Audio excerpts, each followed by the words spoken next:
Them pretty girls love God, baby. We know who we is, so you know how we get it, eh?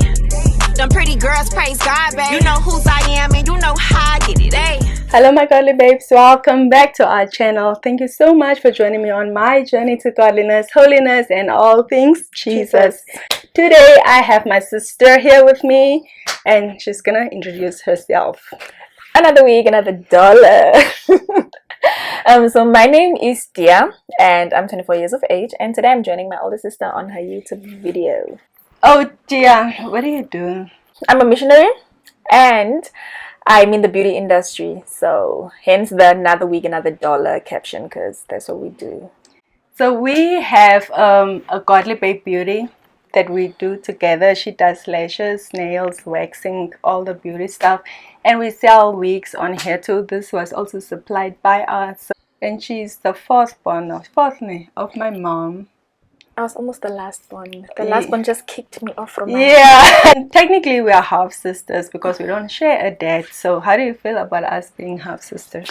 If you guys are Namibian, if we have any Namibian viewers on the page, you know that I'm a Damara, and in Damara language you don't have half. So I don't know what she's talking about. She's my full sister. She's my mom's child. So she's my sister and that's it. Like my dad has 2 other kids and they're also just my siblings. I don't do that. It's we don't do half. And she's the firstborn of the 5. How long were you firstborn for? I think 6-7 years. Quite a long. You had your time. Yeah. She had her time. No wonder she's aging backwards, because she had time to be like a baby. Normally I joke and I say they had like the leftover genes. I left over some cute genes for them because I took all the good genes. But I have beautiful sisters. I'm so happy I have beautiful sisters. What do you want to talk about? Where does your mind take you? I'm not going to talk about the fact that I hate men, because I just said I'm a missionary. Okay, let me ask you a question. Yeah. Since you started off with men, and that's where I'm gonna go. No problem. And you're a missionary, so it means you're a born again Christian, right? Yeah. So are you gonna date a man that was from the rainbow tribe and now he's converted, now he's a Christian? Are you gonna marry a man? Jesus already loves him enough on my behalf. So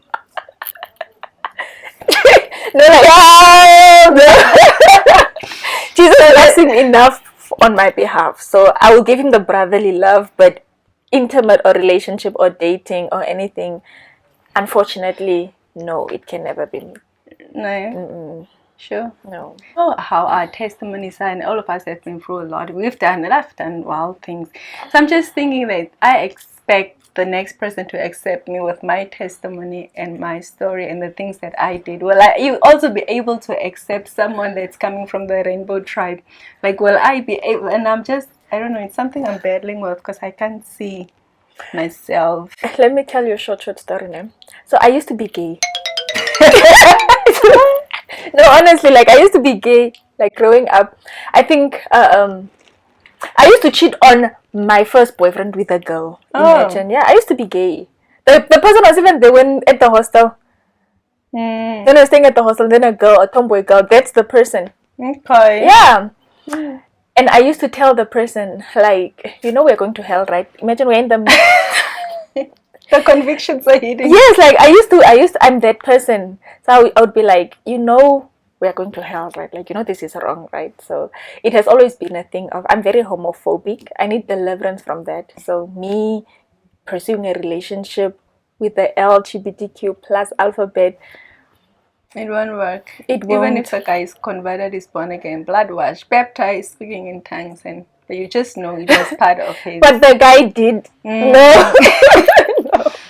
No, I unfortunately, and I think it's selfish that I want someone to like accept me. Yeah, that's what I was also battling with. Like, you won't want to do that, but you want the other person to accept you with your flaws, your mistakes, and your testimony. Like, but the other person is willing to accept me. Me, I'm not willing to accept the other person. So that's where the contrast is. Unfortunately, it is what it is. If you don't want, leave. The next person will accept, and life goes on. If I also don't want you with your story, then the next person will accept you. You don't have to punish yourself because I don't want you. Someone else wants you. Yeah, child. So, relationships, dating, single, courtship. It's complicated. Yeah, no, it's very complicated. I am seeing someone. A complicated someone. I hear the late night long conversations inside my head. You know when I go off the air, that's where I'm going. When I say to myself, that's where I'm at. Okay. Yeah. Good luck with all of that. Is God in it? That's why it's complicated. I'm equally yoked with the unbeliever. You? Single. Single But plus you single pro mix. You are alone. You are alone. I'm alone. Yeah, but you are choosing to be single. Not by choice. I'm not really choosing to be single. I'm just single because there's no potential for me. That's what I'm saying. You are choosing to be single because, like, I don't want to be in unequally yoked situations, and those are the only things that are presenting themselves. Are you saying if we go through your phone now, there's only unequally yoked people in the phone? There's no godly men that are pursuing you, or born again men? Are you sure? If I have to date tomorrow, trust me, that person is not in my phone book right now. Ooh. So okay, nothing is happening in that area. But we are believing, we're trusting God. This is the year.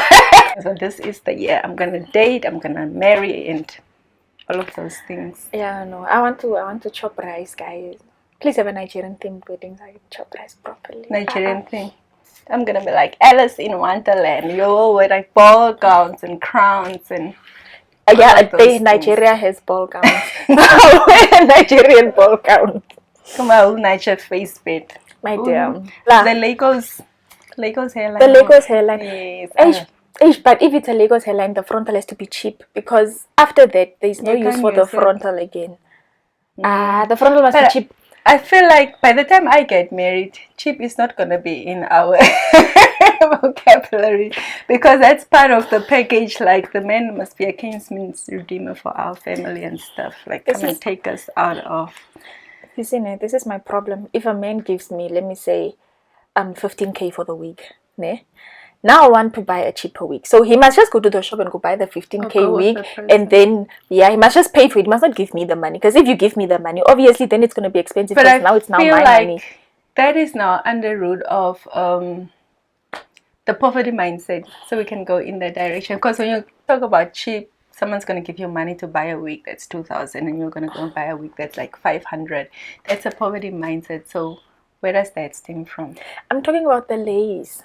You can get the same wig in different laces. Like, for instance, if I'm going to use the wig all the time, then I don't mind paying the 15K. But for a Lagos, it's expensive. Because you don't use that often. Yeah.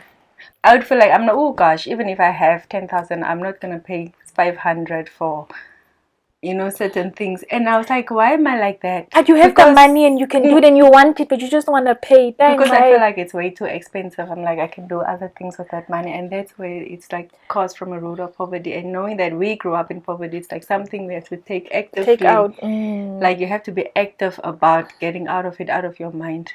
And then if you save the money, because now you don't want to do something you want with the money, and then you save it, then you just go entertain Satan with the money anyway.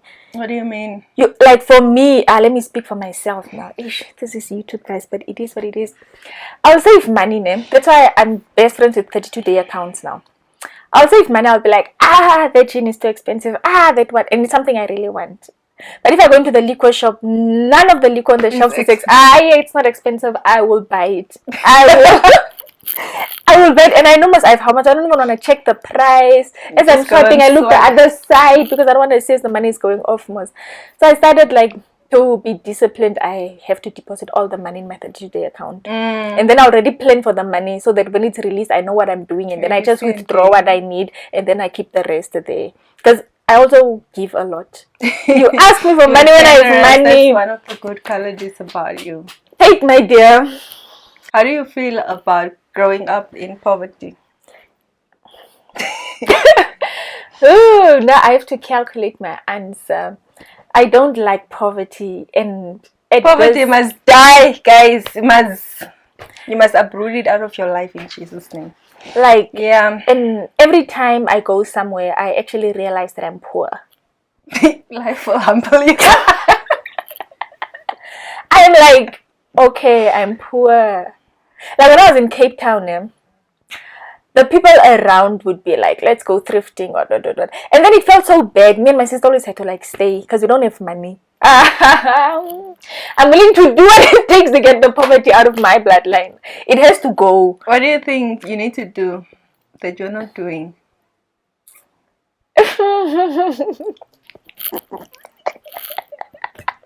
Wow, okay. I must go to Nigeria. Do not see all those people complaining about Lagos lifestyle. I must go to that living in Nigeria. Maybe the living in an expensive place will force me to do what I have to do to have the money so I can live. So if I wanna tie it to spirituality. If you cannot handle the demons of poverty here in this small Namibia, how do you want to deal with the Lagos Nigerian As I demons? said before, I'm willing to do what it takes to get rid of poverty. You're supposed to understand me. You're supposed to understand me. Guys, poverty is not... And there's no way you can hide poverty. Poverty has a way of showing itself. It's like a garment that you are wearing. Yeah. It's not like a stronghold in the mind. Like sometimes you're poor, you don't even know you're poor because where you grow up, everyone is poor. So you don't even know that you're living in poverty. You just know you're struggling. And you don't know any better because you haven't seen any better. So it's like the comfort. Some people are very comfortable being content poor. It's fine. People are fine with what they have. Unfortunately, I'm not fine with what I have. I want more. Because you know and you... There's more. You know it in yourself, like there is more. I should have more. I should be doing more. Like for now, we are recording this in our childhood home, my grandmother's house. We should be living in our own houses. Or be having penthouse apartments somewhere uptown. But we're living in the ghetto. It's not really ghetto, but it's in the hood. And we know it's not our portion, it's not our life. And that's one of the things that I want to be active about on my social media and especially on YouTube is recording my life now so that you can see that I'm in a small space, I'm living at home, I'm living in the hood. That tomorrow after tomorrow when the Lord blesses me and I'm living in a mansion, you people will not believe where God is taking me. So I want to record so that I can have these memories on YouTube or wherever, on my hard drives that I can look back and be grateful for like where God came from. I was even telling her this morning, like, we should start doing our YouTube. That's why we're recording this now, because I was like, we show the people the rags, because we're going from rags to riches, so that they can see when we're in the riches and in the abundance area that this is where we're coming from. Because once we are glowing up, people will not believe that. And I want the people to know now that the money will change me. What do you mean? The money will change me. Like, this is not me. This is...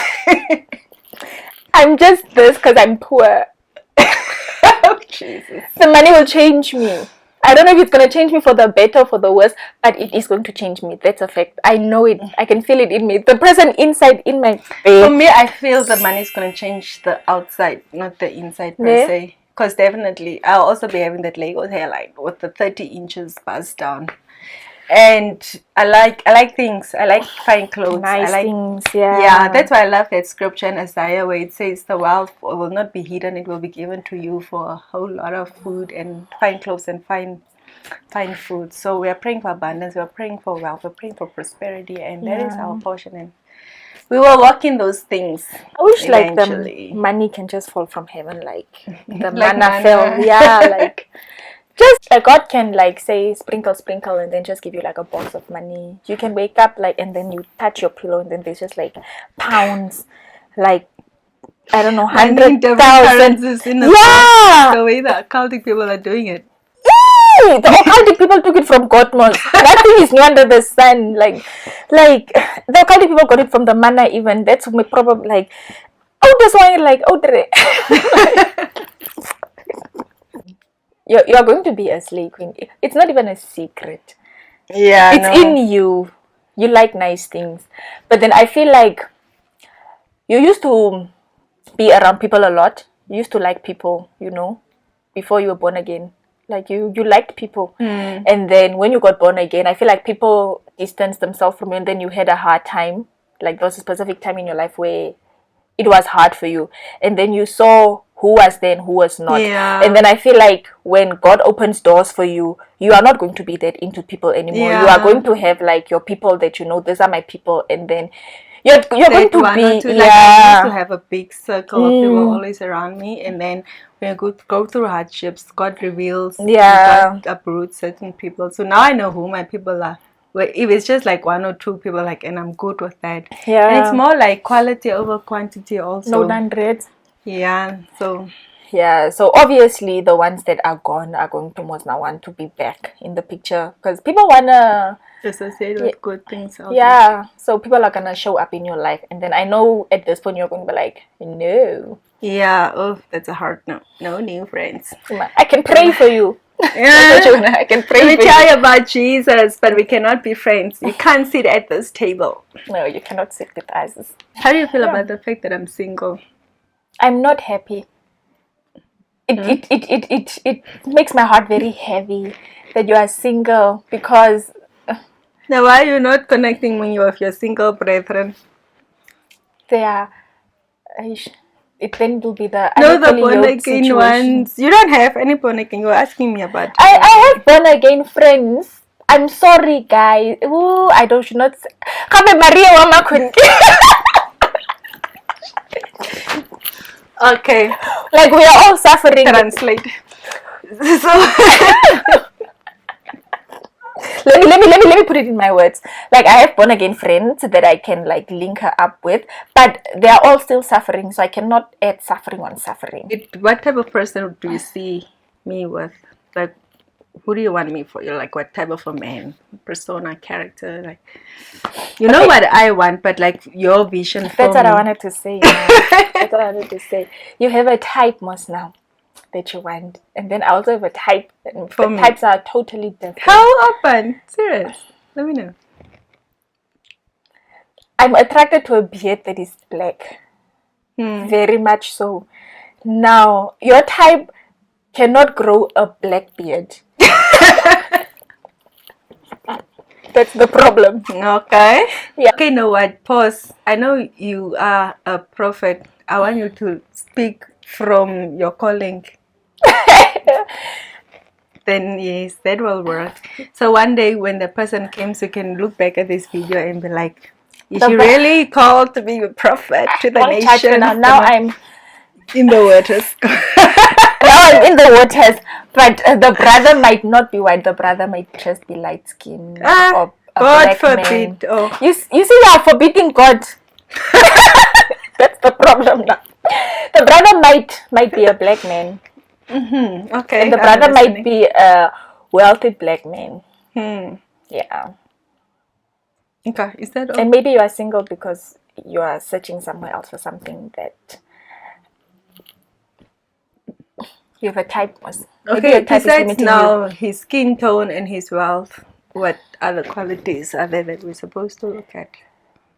Obviously, Because you godly. remember he will be your brother-in-law most now. So how would you want to relate and what qualities would you want your brother-in-law to have? He has to be welcoming. Yeah. You know, those people with the open door. Yeah, he has to be welcoming. Obviously he has to be godly, because why are you not godly? What do you mean you're not godly? What are we doing then if not? He has to be a man. Because you have a strong personality, you are very soft and but then you have a strong personality that can intimidate someone. So he has to be a man so that there's a balance. And the most important one, obviously, I want a niece. Please. Must it come with a girl? No, the niece must come from you. Oh, because I was like, hello, excuse me. Yeah. What kind of person do you see me with? Actually, I also see her with a white person. I know you like black men. No, I see you with a white person, and you're gonna make such cute babies because your complexion is so. And when it makes it with that, it's not that I don't like white men. Have you seen white men's eyes? They look like the ocean. Turquoise. I don't have a problem with white men. It's just that I'm attracted to a black beard. So we can dye my white man's beard black most. Do you know what I always, now that you said that, it reminded me of the people that I used to date back before I was born again. It has like a certain qualities. It was like, just take the physical out of it, then it's like you can see the spirit behind. And then it's like, yeah, and now I'm like, that's not me. That I would now wouldn't really go for those people that I was going for. And now it got to me, like when I was going through deliverance and stuff, I felt like there was a person in there was a spirit that was attracting those specific. It's like that was for that spirit that was in me. That was not my choice. At the end of the day, you're attracted to what you're attracted to. And people that know what they want eventually get what they want. If you want something, you want it. I have characters that I want in a man, but then I never base it on the color. Oh, so you don't really care if the same characters are in a black skin, white skin. It won't matter to you. I already hate men, so I just have characters she that needs deliverance from men hate. So we're working on it. Jesus working on it. Yeah, he needs to deliver me so that I can find the right one. Yeah, but I think it's also because I was gay. So there's probably that spirit somewhere there that makes me hate men, because I cringe men, honestly. Like, yeah, let me leave that. But yeah, I wanted to ask you now, what was the hardest thing that you had to like trust God with? I think provision. Ne? Like COVID time, everything shut down. We got retrenched. There was no jobs. No one was hiring. And then we're living off savings. The savings ran out. And now you don't have a choice. You must learn to trust God. So for me it was. And I did realize the other day that I'm not 100% there. Do you remember the day I was looking for money to go to the coffee shop? Oh yeah. Because I ran out. I didn't have money that day. And I wanted to go to a coffee shop. And the Lord was like, why don't you trust me to just go, show up, go order what you want, and allow God to bring someone to pay. And that in my head doesn't make sense. So I asked money from her so that I can go to the coffee shop, and she sent me some money. So now when I was walking there, the Lord was revealing my heart to me, like, see, you don't even trust me enough. It's like, so that's still a struggle that I have, actually. It's the same struggle that I have. Like, I always tell God, I'm only going to move if you tell me to move. If you are doing that sort of being quiet, then I'm going to find my own way. And if my own way doesn't work, then I'm going to... Yeah, but like, I'm not moving if you don't tell me to move. I'm not going to go to the airport and go sit and ask someone to... No. Because God will be like, who sent you? No. What is the biggest thing God has done for you, that besides your life and your beauty, please? Okay, it is the fact of being alive. Ne? Do you know that how many times I've been in accidents?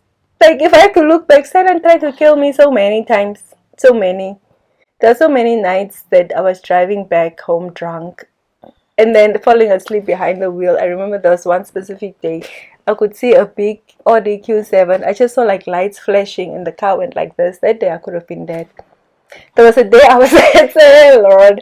There was a day that we're playing in the ocean, Sokopun Ocean. You know, as kids playing there, you don't even go past your knee. I was taken by the ocean. Like, I was in the water. I knew that in my mind I was dead. But I just felt myself, the waves pushed me out.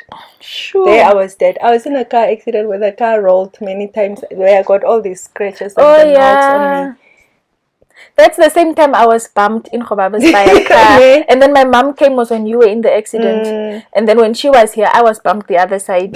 Did I not fly and go land, hit the head? By the time I opened my eyes, there were people around me. Yeah. So I can look back so many times that the enemy tried to take my life. So there was a time that I got sick. I was on I feel like death. I call it my deathbed. Because I was in bed the whole week. Didn't eat, didn't drink anything, couldn't move. I could not do anything. Like, I just felt like... You just got sick? And it was most COVID time, so we thought it's COVID. But when I tested, it was negative. Like, I went to the doctor. There was nothing wrong with me. But then I was like sick that I lost, like, you know how you have diarrhea and I lost weight. I was like skinny in those 3-4 days. Like, I was gone. And then I remember the third day, and basically I'm not eating and drinking, so it's basically fasting for me also. Now I'm just like, I couldn't even pray actively, so it's just to play worship music and just to worship. And there was this one morning, like 3 a.m., 4 a.m, I remember I don't know whether it was a dream, a trance, a vision, but I just know I saw myself. The way that I was sleeping in my bed, and then my hand was like this, and then I could see a drop coming from heaven. So there's like a drop coming from heaven. Is drop in English as well? And a drop coming from heaven, and I could see, those Pentecostals ladies, those old traditional Pentecostals with the white dresses and the white scarves on their head, like they were like surrounding the bed and like praying for me. And that's the same time you're in a Pentecostal church? No, that time I was not going to church because it was also COVID. Churches were closed and whatnot when I became born again. And then after that, that's how I recovered. After that experience, from the next day, I was feeling better. I started getting my strength, and then. So that's how the devil was trying to take me out, but God. That day I know God saved my life. Sure. And then that's how I know my life has a plan and a purpose. And if he was trying to take me out while I was in the world and chopping life, he couldn't do it then. How does he think he can do it now that I'm away? And now that you are saved. And now that you know what you stand for. Yes. So yeah, the greatest thing the Lord has done for me is to preserve my life, which I'm so grateful for. Which is also tying back to eternal destination. Because what if I died one of those nights that I was driving home drunk? I was going straight to highway. So I'm so grateful for salvation. I could have been in hell, guys. The number of times I was on my way to hell, ne? Jesus. When you're in the world, did you know God? I will be in the club, ne? And then that voice will be like, what are you even doing here? Do you have any fears? I don't know. For me, I think it's losing one of my siblings or one of my parents. I feel like I grew up with, like, obviously I buried a lot of people, ne? But I grew up with not burying any of my siblings and none of my parents. The closest funeral we had was our grandmother. Maybe for me, yeah. So for me, it was most my cousins from my father's side. So Tisahudersha. But then, like, immediate family, no. So that's one of my biggest fears. I always ask God, I'm like, are you for me, I'll be fine as long as I know they were born again or God of God. I'm like, ne? How will you feel if I die? Now, I will cry too long tears because I'm not sure whether you'll go to heaven or not. Yeah, no. But I was like, Africans. Satan also tried to take me out a lot of times. It was when I was a baby, and that one is even a miracle.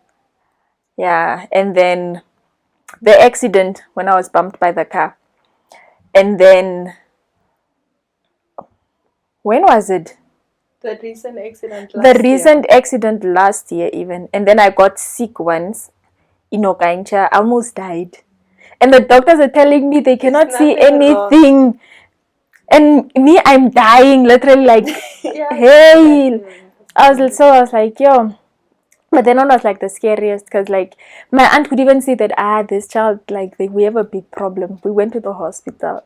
We cannot find anything. The pulse is fine. Like, everything was fine. I said, but the doctor can also see, did you hear that story of mine where my neck went like this? So that's almost when I died. Like, but there I could, like, see myself getting out of my body. You must ask that story from my mom. So in the morning I woke up, and then here's the house. You know the house at Transin where we lived. So workant, like, opposite, there was a tree where we would brush our teeth. My day. So when I went out to brush my teeth in the morning to go to school, I wanted to look at the sun. And it's like, I want to look at the sun. I told my mom, I want to look at the sun. But it's not I want to look at the sun. It's my body is drawn to the sun. Like, I want to see the sun. Like, I cannot help it. And then in the class, I would just look at, like, I was not even listening to the teachers that day. I was just looking at the direction where the sunlight is coming from. So I'll just look. Break time, I'm sitting outside. I'm looking at the sun. And then I'll look away if, like, my eyes start paining. And then I'll look at it. On my way back, I'm just, like, facing the sun because now the sun is in front of me. So I'm telling Baku, I want to look at the sun. I went to my mom's office and then she told me to go buy fish. I'm telling her, but I want to look at the sun. And now they're not taking it seriously. And it's the same thing I've been saying since the morning. Yeah, fine. I'm like, I want to look at the sun. My mom's like, go buy the fish and just look at the sun. Because I'm telling her, it's not something I can control. I literally want to, like, go in the sun, go stay there or something. I couldn't control it. And then I was now scared to go buy the fish because I can feel something is very wrong. I bought the fish, I came back, I defrosted the fish, and then I went now to the tree again to go brush my mouth. My dear, as I'm brushing the mouth, now the sun is setting here, not like setting, but it's like here. And then I'm brushing, so I'm looking at it, and then when I turn knife to give my back to the sun, the neck tuned up. Yes, like the neck did this, bro. And it was not like now I cannot even like what it did that day, I cannot do it now. It went all the way back so that like my eyes could see the sun. It's like, you know, those possessed movies. And I have to cross the road and it's like the cars are moving around and my mom is in the house.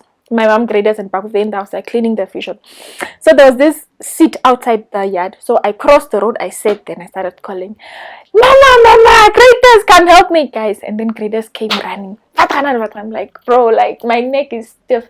And it's just like facing the sun. And then they're like trying to pull the neck up. And then Graders said, this is most not a normal thing. And then Graders started crying. He cries first, most. And then Papu is like beeping my head, like, and then my mom is like, what is going on? Now me, I started crying also. Yeah, and then they had to like cover my head with a blanket, and then they had to take me to the hospital now. Because if you take the blanket off, then I do that. But if you put a blanket or something black on like that, then I'm normal. We went to the hospital. When we reached hospital, movie. When they switch on the light, I tune 360.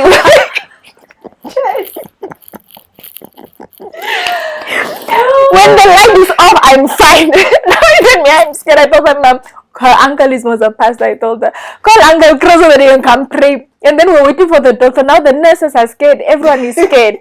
I'm like, so they called the pastor. And then the doctor came before the pastor. And the doctor is like, what is going on here? What is going on here? Because now people are calling him back to back. Because now they don't know what to do. This is not normal. And then, if we switch on the light, where's the girl? And they took me in the room. What is my neck? And then he felt the neck while it was like, nah. And then he switched on the light. Then I tuned the thing. This is black people making, this is black people. No. The doctor was freaked out. My mom is freaked out. The nurses are freaked out. I'm here crying. And then they had to put me on a drip, but they cannot find anything. And me, I want to like fight everyone. Like, I don't know. In my head, I'm dying most now. Yeah, and then they had to like keep the light off, and the pastor came, he prayed, and I was admitted for like 3 days. But then they had to put me in a dark room because they didn't know when I can tune my 360. So, but then that was the last time it happened that day. And then like after it was bad. That's what, because of that, I know witchcraft exists and God is like, God overpowers all these things. So I was like, yeah, and I'm always scared of that happening because I'm like, what was that? What if it happens? And the fact that I'm scared that will happen again makes me more scared that will happen because I feel like I'm doubting what God did already. Yeah. That's why, you know, sometimes we read like the Psalms and you just pass by. But then there is a scripture that's like, the sun will not smite me by day, neither will the moon harm me by night, something along those lines. So those things do exist. Like, people can use anything to their advantage on this. There's this thing that you gave me when I was staying in the hostel, so that I write down. It's a blessing, like, but the then morning declaration. Yeah, and then like the bones, the hair, the everything. I'm the bestest with that one, my dear. I just take it randomly. I take everything. Sandy Tram's commanding the morning. Sandy Tram, because at the end of the book there's a prayer declaration. I always pray that at least every month. Yeah, I do it randomly. I'm like, let me make sure it covers all the angles. There's nothing. She did a great prayer. But like, I think we have so many spiritual stories, the dramas that we've experienced, like spiritually, like it needs its own episodes just to sit and talk. I've been telling her she must open her YouTube channel so you all can hear her. I'll open. Then I tell them spiritual stories, yeah. But like, if there's one thing people are not gonna tell me is there's no, those spiritual things don't exist, because the whole world revolves around spirituality. Anything that happens physically happens spiritually first.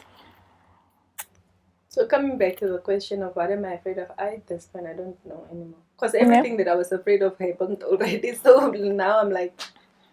Yeah, but it's also very good to come to a point where you don't fear anything anymore. Like, what could go wrong?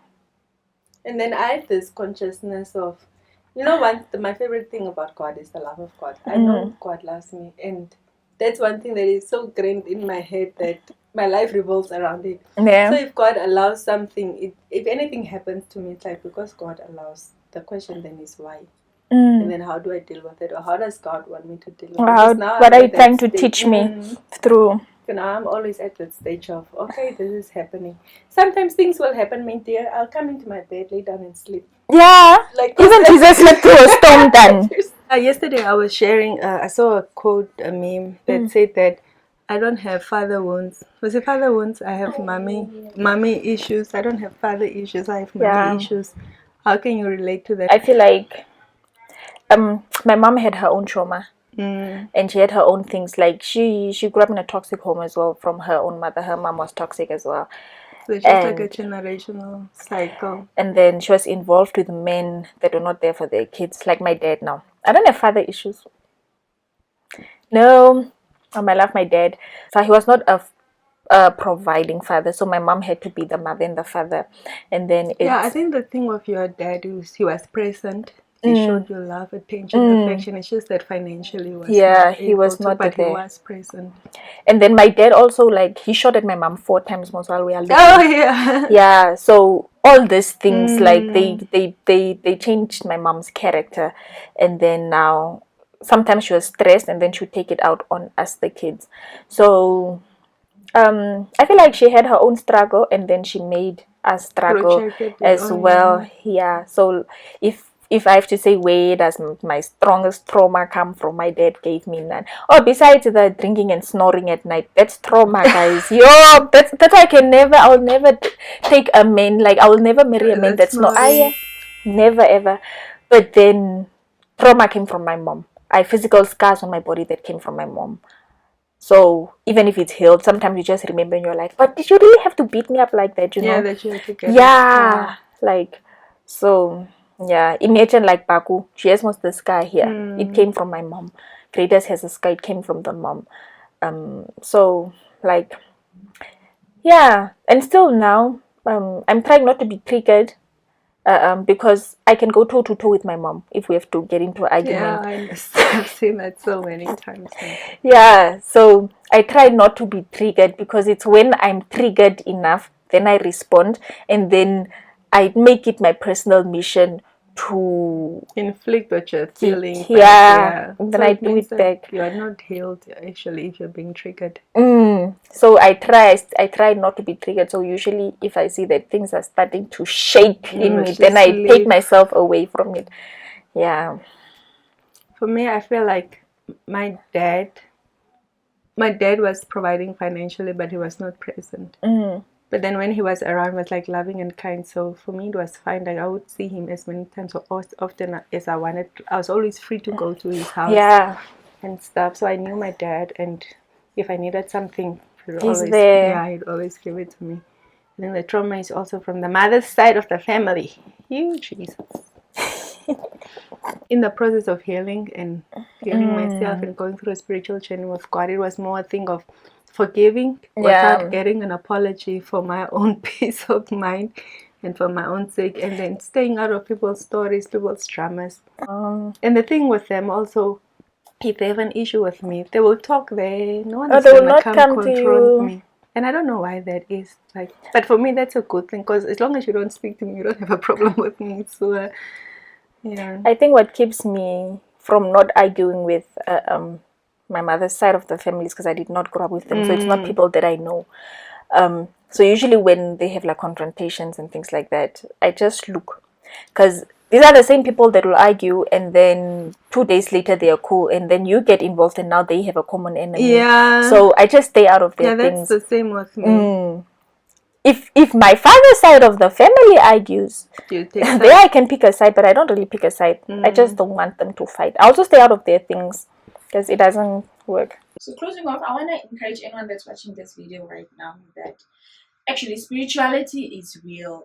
Everything that's going wrong in your life is not just going wrong out of the blue. It's calculated, and the kingdom of darkness is at work, witchcraft is at work, and you actually have to choose your side and choose your poison because the kingdom of God as well, it helps you with a lot, but then you need strength as well. It's not just something easy and something smooth. You actually have to die to yourself. You have to give up some of your dreams as well, because it's not aligned with the will of God. So it's a lot of challenges, but then it's the better side to choose, because God is faithful. That's what I can say, and He delivers and He sets free. Amen. He does that. Sister, thank you so much for being with us on this episode.